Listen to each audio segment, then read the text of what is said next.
Hello, everybody, and welcome to another episode of the China Manufacturing Decoded podcast, our podcast from Sofeast that we put out every week. And this is episode 153.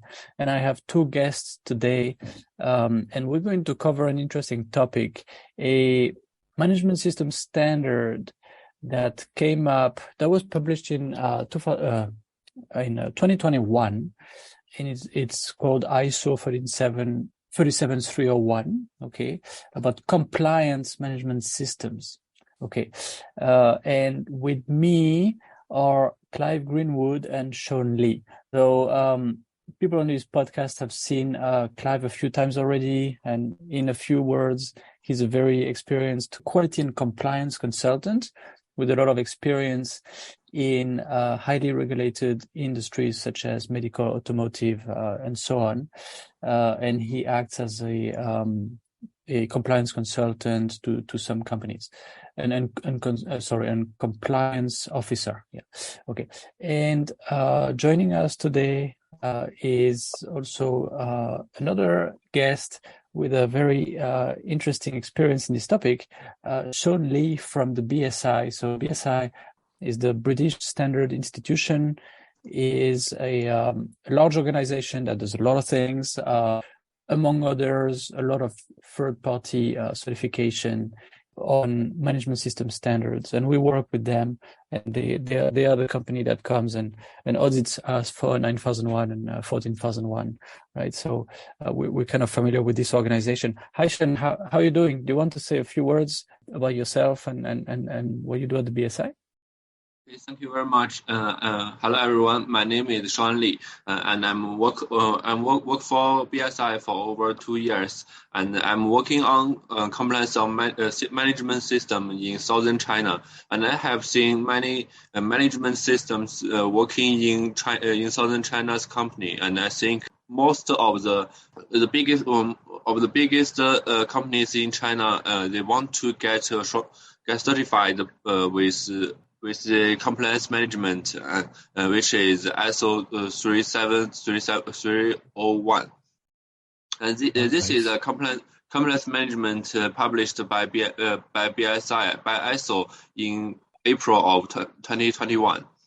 And it has been pushed for the Chinese government, and everyone is confused with this management. And I will share some opinions from BSI about this system. Yeah, very interesting to see that the Chinese government at various levels, right? Also at the provincial level, has been pushing some of the big companies to get certified to this standard. So it's quite interesting. So the first question is actually what is this standard about? So it's about compliance management, right?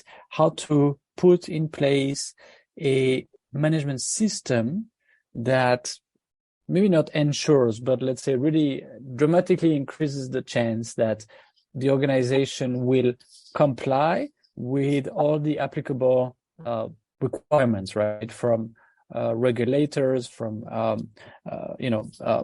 statutory requirements from governments, and so on and so forth. So can maybe Clive, can you give us a very short, okay, what does that mean actually? Compliance management system. What is it, and why is it necessary? I can give it to you in 2 words: traceability and accountability. Okay. So why are both traceability and accountability so important to ensure an organization complies? Right. Okay. If we look at the wording which is used in the standard itself, okay, it clearly indicates that it is the most senior management within the company. I'm talking now chairman level board of directors, who have to be accountable and manage and oversee the aspects of compliance that the company has with its products to any particular marketplace. For example, if the product is sold in Europe, then it must be compliable to all European standards related to that particular product type. Traceability, clearly, the intention here is to improve the EPD submissions. No longer just making a declaration is going to be good enough. The EPD at the moment is a declaration we are doing everything that we say we are doing. Then what I see is this being used as a tool where it forces senior management to be accountable to their systems. It's also what I believe to be an umbrella standard which will cover both 9001, 13485, and virtually any quality system that you want, including 16949. It's purely about how the company ensures from a senior level downwards that it complies with all relevant standards and regulations and laws. That's really the standard in a nutshell. Right. Okay. Sean, how do you see this standard? So Clive says, in essence, it has a lot to do with accountability at the top of the company. In certain verticals, so Clive mentioned EPD, environmental product declaration, right? So now we're going from quality and safety to environmental regulations for the EU. So it seems to be very, very broad. Basically, if someone asks you, okay, what is this standard? What is a compliance management system? And what is this set of requirements, right? How does it play with the other common standard like 9001, 14001, and so on? How would you explain it? Okay, as Clive mentioned, this is a senior management system, and we know the standards can be separated three different classes. The first is about the standards of products. The second is about the business process, like ISO 9001. But for this compliance management, this is a senior management, which means it's mainly focused on the governance level. As a huge company, the people, the CEOs or the chairman need to focus on the management of the strategic management of compliance management. So if a company want to import compliance management, they have to establish a strategic for the whole compliance. But if you want to focus on the specific aspect like quality management or the environmental management, you have to watch on what regulation and what laws you have to obey. And the quality management can be really useful tools to help you to recognize all these compliance risks and what you have to do. Right. Yeah. So, yeah, very good points here. ISO 9001 and like the other sort of quality management systems such as 13485 or IATF 16949 and so on are sort of to be implemented maybe at the business unit or in maybe one branch of the operations of a company, whereas you say that this standard here and maybe also 14701, which is about anti-bribery, anti-corruption systems, right? These kind of other management systems are more geared toward the top of the company and how it controls the whole company, right? And if there's like 5 different business units, it has to cover all the business unit, and there's a lot of requirements that apply to the top, to the top leadership of the group, if I may say that. Is that a good way of framing it? I would say that the persons that are probably going to be more involved with this would be the company legal counsel. It depends. So the standard itself, I had a look. It say like governing body, which is interesting. This is not in 9001 or anything like that, right? So if a company, let's say, for the auditors who are thinking, okay, what is this? Let's say a company has like 3 business units, and then there's some centralized functions such as accounting, legal, and things like that.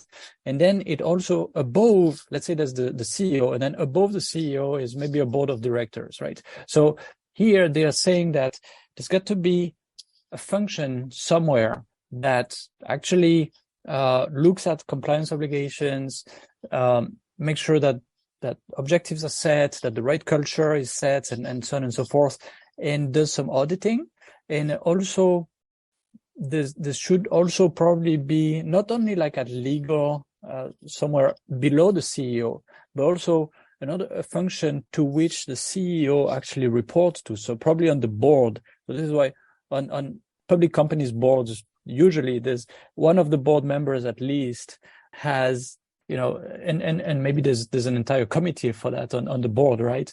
To look at risk, compliance, and things like that. So this is the kind of structure that this standard will push companies to adopt. Is that's what you were going to say? Yeah, my read is that if you look at 13485, where it calls for companies to have a compliance officer on board at a senior level, this is again following very much in that vein, that there must be at a board level position a compliance officer, and that compliance officer looks at the group of companies, not just at a single group. Right, but 13485.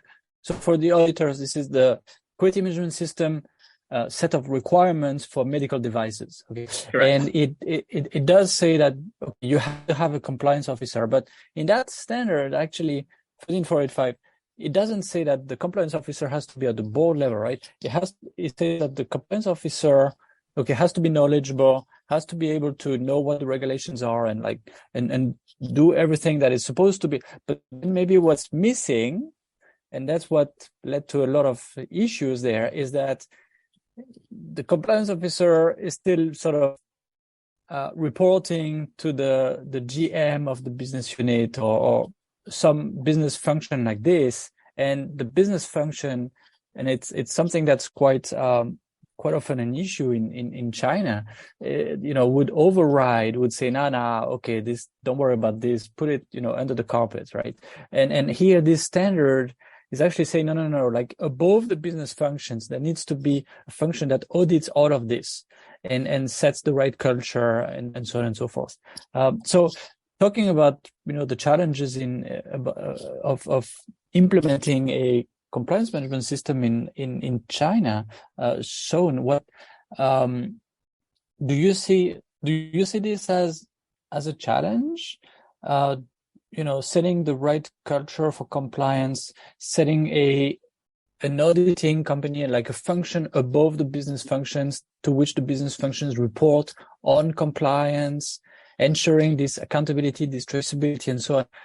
You say that some companies in China, including those, let's say, belonging or reporting to the government, are implementing this. What do you see from your side? Okay, in my opinion, and I have seen many different enterprises, especially the state-owned enterprise in China, and we have a concept they called three different line of defense. The first defense would be the business department, as you mentioned. It can be sales or produce function, and for the second line of defense can be the legal department. They will help them to recognize and to tell them how to do it, to apply to comply their activities. As for the chairman or the management board level, it's the third defense of line. They would tell them how to be more compliant in an advanced aspect of strategic level. I think these three different the three lines all will face different compliance risks, but they will need an independent department to audit them. So the compliance team or the compliance department, it can be visible or invisible, but they will need to be set up and to help to monitor them. Even the chairman of the board, he also need to face some loss auditor, or he will find some responsibility for the capacity market or any other monitor department. Yeah, that's a nice way of putting it. And then so let's say the government, maybe the provincial government is telling the state-owned enterprises, hey, this is really important, and it's a sign. Actually, it's a good sign, right? It's a sign that China's government is really trying to get a grip on the companies to follow the laws and regulations, and they're really trying to function as a good government, right? So that really applying the laws, enforcing the laws. So that's only a positive sign, obviously. So if they follow sort of this new standard as a framework, right? And then to apply, first line of defense, but also second line and also third line of defense. So who is watching the second line and the third line, right? Do they still use organizations like the BSI or some others to still keep watching them, right? So there's the regulator and also probably some certifying bodies, right? So who is watching these different lines of defense? It can be internal or external. For external, it can be the third party like BSI's auditor. But internal, we can train some internal auditor, and it has a new position can be set in the company, because the corporate compliance officer, this is a new position in Chinese position guidebook. It's equal to a lawyer or a legal officer in a company. So it can be a independent audit department. Yeah, right. So this would be an interesting point, Renaud, that George brought up there. That, I mean, I find it absolutely encouraging that the local governments are now going to say, okay, look, you must comply, there must be a structure, and this is the way that it's going to be. I think that's very encouraging. My question to Sean would be, Sean, part of this standard here is traceability. Now, Chinese supply chains historically are very opaque, okay? And if we say then, okay, we're looking at the eco-design standards for Europe and things like this, and traceability is a huge part of that when you have to submit your EPD and your LCA. How are we going to get over that, Sean? As you know, the global supply chain is really tough, a really tough situation of the global supply chain, and the OPEC has required for the LCA or EPD or any other greenhouse gas control requirement. But I think it's part of the requirement of the regulation of.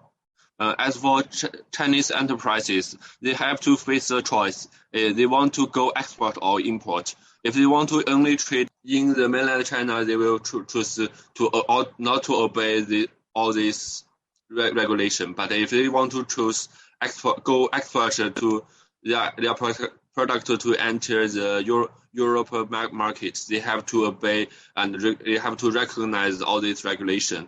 But you know the environment of the global trade is always change, and it's really complex for them. So for most of them, they want to establish a management to help them to find out what kind of regulation will require them, and because they have to face the Chinese legal and the Europe legal and all the export control system. So I think it's really heavy for them to use their profit to focus on to fit all this regulation.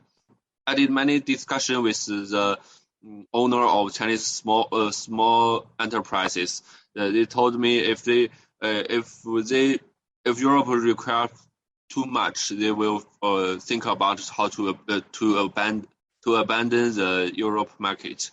So it's a choice for them, I think. But we also need to think about the cost if their profit can cover it. Is it just about cost? Because I think, Clive is saying that it's just so prevalent in China. It's the business mindset in China, right? Usually in the supply chains is I provide this material or this component or whatever, this product to you, but behind me, who I buy it from and where this is made and, whatever is a secret, right? And this is really all throughout the supply chains pretty much in China, right? Now, maybe to their government, maybe they would open up, but to their customers, because this is the regulation falls onto the customers, and the customers have to make sure that their suppliers in China comply with this. And that's really the difficulty, is that they don't want to open up about that to their suppliers, right? So it's not just about cost. I'm sorry to interrupt, but I think in macro or in the government level, all of the Chinese people would admit that the climate change is the duty of everyone. But as for the as I mentioned, as for the owner of the enterprise, they have to put their enterprise live first as the first priority, not for the climate change. Because if the enterprise not exist, they can't do anything about the climate change. So live is the first requirement.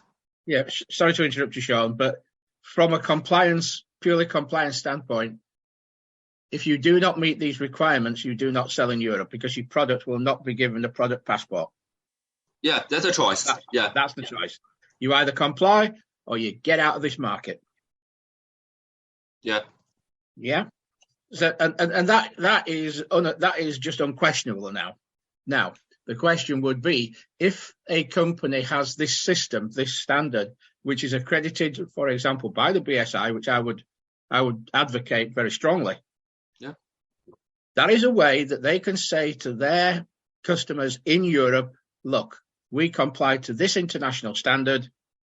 We're doing it right. It is a level of proof, shall we say, that the companies in China are moving towards that. Now, as regards the EPD, okay, no one quite knows what should be in the EPD yet, because it's not been finalized. But for sure, part of the LCA that you must require to get the product passport, and at the same time also to get any new CE mark, for example, you must provide where you are buying your products from. Yeah. And they have to also, you cannot buy products from manufacturers which have got the disgusting record of pollution and doing nothing about it. I mean, that is very clear. What I'm looking at this standard is one of a surety from Chinese suppliers to their Western buyers, for example, that we have a strategy for compliance. It is overseen and managed by the most senior people within the company. This is going to make people feel a lot better. Now, if a Chinese company thinks it's too hard, then, as you said rightly, the choice is simple. Yeah, I really agree with that. And I think the compliance risk and compliance responsibilities for them are not only the climate change. It will require about the labors they use and the climate, the greenhouse they made, and all the otherwise if their product quality is required meets the requirement. So compliance is a really huge concept for.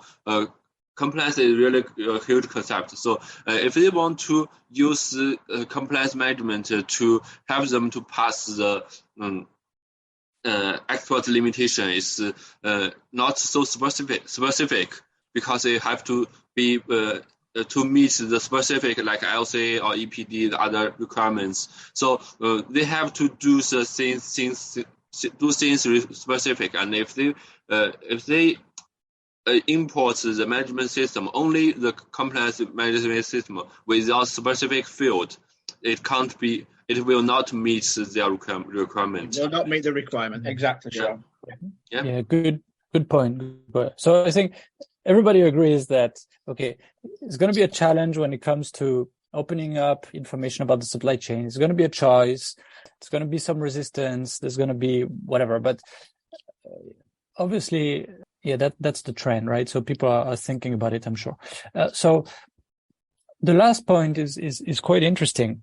So this standard has to go hand in hand with more business process focused standards, right? I think that was the point. So if a company is concerned about, let's say, product safety compliance, such as, for example, in medical devices, then ISO 13485 plus, the specific requirements, maybe EU MDR, FDA, 21 CFR, and so on.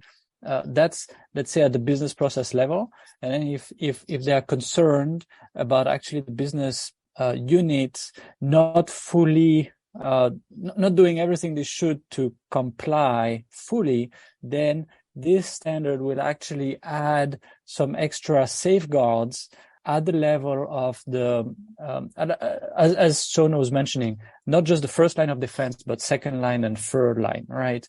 In a smart and structured way. I think really it's very, very important, for business process and top level, let's say board level and so on,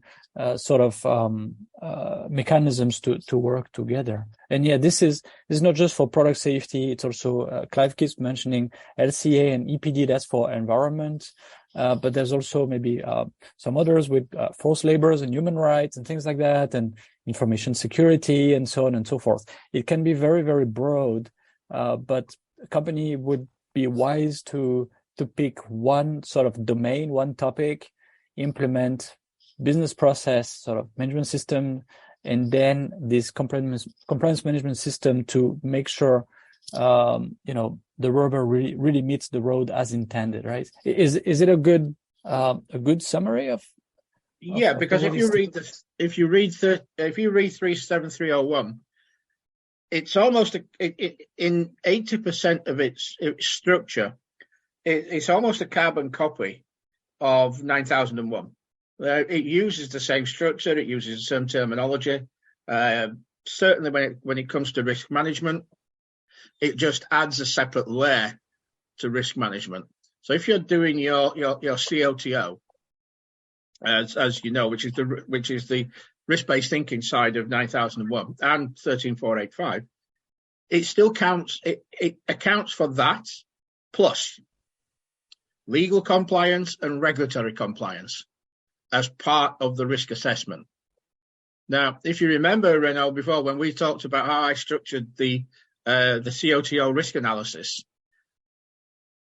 if you follow that structure, it's already there. So I don't think that companies with a 9001 or a 13485 should worry, because you can take what you've already got and just add a separate section which regards to the strategical oversight at the senior level.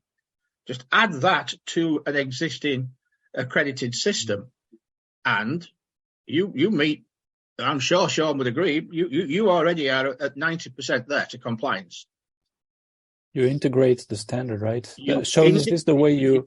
This is the way that I read it. It's designed to be an integral part of your business management, but you've made it senior level accountable. That's the big challenge. It's a change of perspective. I think, as you mentioned, it's really hard to audit their compliance culture or any other invisible things. And what we will say, as is mentioned in 37301, it has the same HLS high level structure with 9001. But they still require the documented information, because they have to obey the same documents. They have to obey the documents to do things, and we will have to see the evidence if they have to do that, because like for example, if they did the training and if they did these things as what they said, and for one step forward, we will say what they will do if they face a new challenge in their face. For example, a new law is published, and if they have a dynamic system to recognize that. and help them to face the new challenge. So a management system needs to be a dynamic system, in my opinion. Mm-hmm. No, yes. Totally agree with you. So sure, yeah.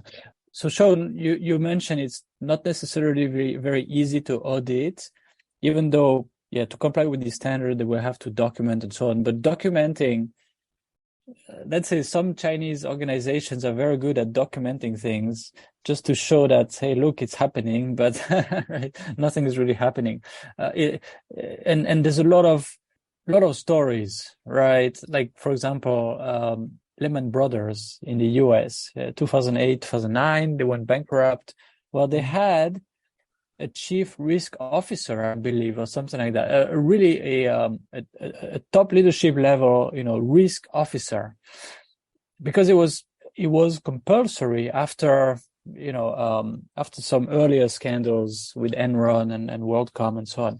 So it's got to be someone in charge of risk, but they were mismanaging risk so bad in that company. The poor risk officer was there and was like documenting things to show, okay, we're complying with the law, but the risk function was not woven through the organization and through the reviews, and did not have the transparency on everything. The business functions were not really accountable to it. It was sort of something that sat on the side and tried to cover up, or just to show that they were involved, but without really being involved, right? And then that company went bankrupt, and it led to a huge financial system meltdown, as they said. So I definitely see the risk in that also with compliance. Yeah, but with all respect, Renaud, the fact that there was a financial meltdown because of, you can't put it on one thing, there was the endemic mismanagement within the whole financial structure. Yep. There was a culture of, shall we say, magical numbers and formulas that even Einstein couldn't understand, just to make things look good. Okay. Yeah. I mean, the fact is that there was the financial structure, the financial systems have had compliance there, but it's been a pretty picture on the wall. Yes, very much. Yeah. And this is why I'm seeing the fact here that this is making for example, chairman of the board accountable. It doesn't say I have a risk management and I'll blame him for everything. No, it doesn't say that. We're talking here about the senior management culture within a company. If they don't listen to the compliance officer and they go off and do something illegal or non-compliant, which is the same thing, they are held responsible. And as Sean is saying, there is a documented trail there. And because the compliance, compliance auditing is independent, right? That's right. Yeah. So, I'd be curious to hear maybe Sean, your experiences specifically with Chinese companies, right? Do you also see that there's sort of a temptation very often to create a lot of documents, and to give the impression, sort of theater, but then so that the business functions actually can keep doing what they were doing? And what do you see maybe the Chinese government is doing? How do you see that this government may help hinder that? As I know, the situation you mentioned is really exists, but I think for the BSS auditor, we will see the positive evidence, not only the documents, also not only the documents, because the record and evidence, and we will do the audit as by the ways of interview. Because what you will say, you can lie once, twice, but you can't lie use 1,000 lies to draw a whole picture of your real situation. So I think for the auditors, we need to be more professional, and we need to know the different situation of different companies. As Clive mentioned, there is a question of what what kind of management system would be effective. I think a effective management system is not all the documents. It's about the company has adopted the specific actions to control their risks. As for quality risks or the climate change risks, all the risks, all the above a risk line. If the risk is above a risk line, they would be under control. This will be a useful management system, and the management will be effective.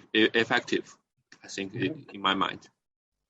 Yeah, I mean, both me and Renaud has undergone a BSI audit, so we know that your auditors are thorough, shall we say? Fair but thorough. It's very much a case of using good auditors, right?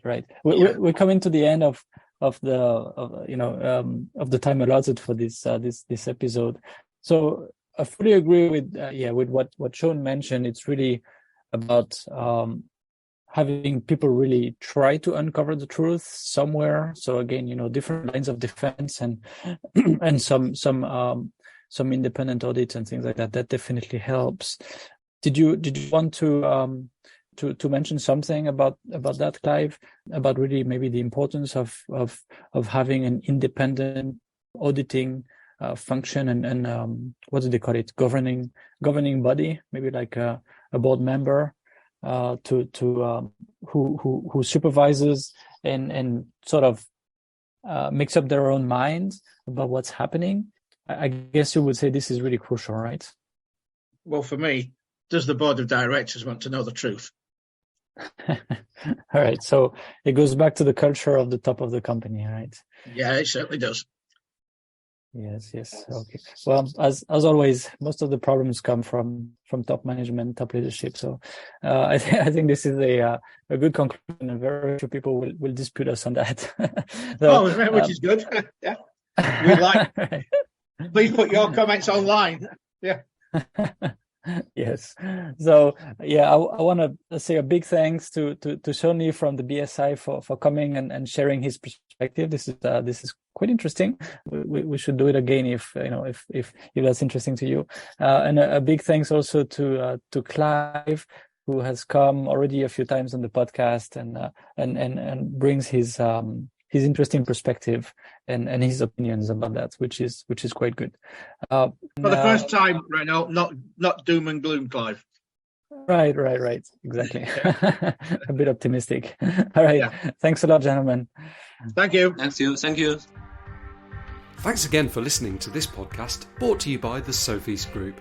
We're on a mission to provide you with everything you need to manufacture effectively in Asia, including inspections, auditing, new product development support, contract manufacturing, 3PL warehousing and fulfillment, and much more across Asia's key manufacturing areas. Visit us at sofeast.com, that's SOFEAST.com, to learn more and get help. If you've enjoyed the podcast today, please do rate, review and share, because it will really help others discover us too.